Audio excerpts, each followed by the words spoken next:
Hi guys! It's been a long time since nag-upload ako ng bagong video, and for today's video nga ay magkukulay ako ng aking buhok. Medyo matagal ko nga itong pinag-isipan dahil ayoko na nga sana talagang magkulay ng buhok dahil napakaganda na nga ng tubo nitong aking buhok. Kaso naisipan ko ang i-level up naman yung hair ko and why not try naman magkulay ulit. Pero bago nga yun, una ko nga ayusin itong aking bangs. Mula nga noon ako nga lang din nagkukulay ng aking buhok. Pati nga paggugupit sa sarili ko ay natutunan ko na rin. At heto nga't natapos ko na rin ayusin itong aking bangs. Binawasan ko lang dahil nga natumutusok na sa aking mata. Dito nga pinag-iisipan ko na kung saan ko ba hahatiin itong aking buhok. Bala ko kasing kalahati lang ng buhok ko yung kukulayan ko para maiba naman at kulay itim pa rin yung nasa itaas. Dito nga ay hindi ako gagamit ng pang-bleach dahil sobrang nakaka-damage ng buhok yung pang-bleach. Ang alam ko ang alternative kung ayaw mong mag-bleach ng buhok ay yung Bremod 0.00.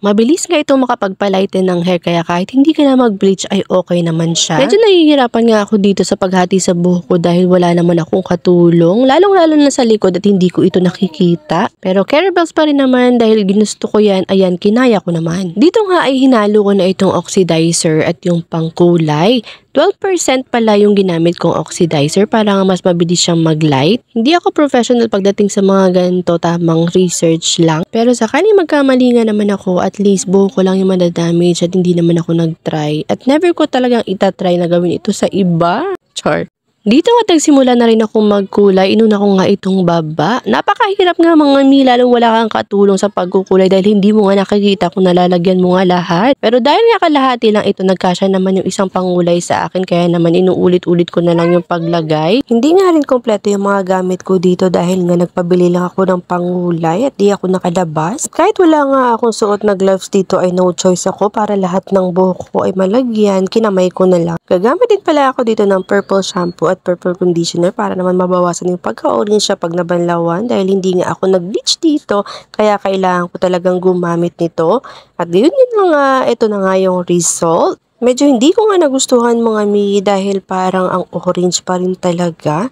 Kaya naman hindi ko na isasama dito sa video yung pagkukulay ko ulit ng red dahil pareho lang naman yung process niya dahil yun din naman talaga yung pangarap kong kulay mga mi. Sa pangalawang patong ko nga ng kulay mga mi ay sinama ko na yung aking bangs. Maglalagay na lang ako mga mi ng picture ng itsura ng aking buhok pagkatapos ko itong kulayan ng pula. Bremod 0.45 pala yung kulay na red na nilagay ko sa buhok ko. At ito siya mga mi yung result. I hope you like this video mga mi at kung gusto na rin magkulay wag kayong matakot itry dahil sobrang nakaka-boost din naman ng confidence kahit mami kay na pero maganda ka. Yun lang mga mi, salamat sa panonood!